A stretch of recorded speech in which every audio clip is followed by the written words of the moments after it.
આ બાબતે મારે પીજીવીસીએલ પશ્ચિમ કચ્છ ભુજ વર્તુળ કચેરી હેઠળના સર્વે ગ્રાહકોને વિનંતી છે કે હવે ઘણા લાંબા સમયથી જેના તમારા વિદ્યુત વપરાશના ઇલેક્ટ્રિસિટી બિલના પૈસા બાકી છે, એ પછી ઘરના હોય, વાણિજ્યના હોય, કારખાનાના હોય, ખેડૂતોના હોય, આ બધા જે કોઈ બિલના પૈસા બાકી છે એ તાત્કાલિક ભરી જવા માટે વિનંતી છે.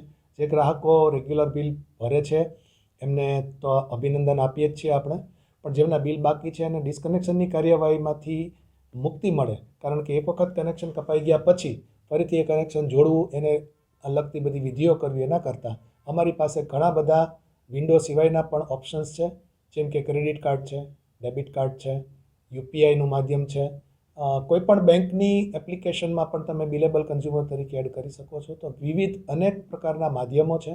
અમારો લાઇન સ્ટાફ પણ આપને ત્યાં આવતો હોય છે અને અત્યાર સુધી ઘણી વખત આવી પણ ચૂક્યા હોય છે, પૈસા ભરવાની રિક્વેસ્ટ કરવામાં માટે પણ આવતા હોય છે. પણ હવે જ્યારે સમયગાળો પૂરો થઈ જાય છે અને લાંબા સમયથી જેના બિલ બાકી છે એવા ગ્રાહકોને નમ્ર અરજ છે કે બિલ ભરી અને ડિસ્કનેક્શનની કાર્યવાહીમાંથી મુક્તિ મેળવો.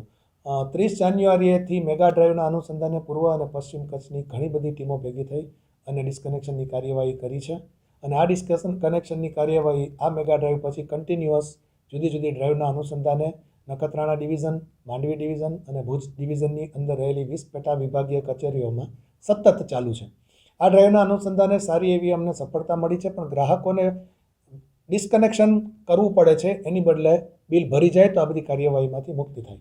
અમારી કાર્યવાહીના અનુલક્ષીને ગયા ડિસેમ્બરની સાપેક્ષમાં જાન્યુઆરીના રિપોર્ટ્સના અનુસંધાને અમારે 19.30 કરોડ રૂપિયાની રિકવરી થઈ છે અને હજી પણ અનેક ગ્રાહકોના પૈસા ઇલેક્ટ્રિસિટી બિલના બાકી છે.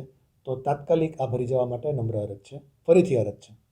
અમે અત્યાર સુધીમાં 10,000 ગ્રાહકોના ડિસ્કનેક્શન કરવામાં આવેલા છે અને એમની રિકવરી કરવામાં આવેલી છે.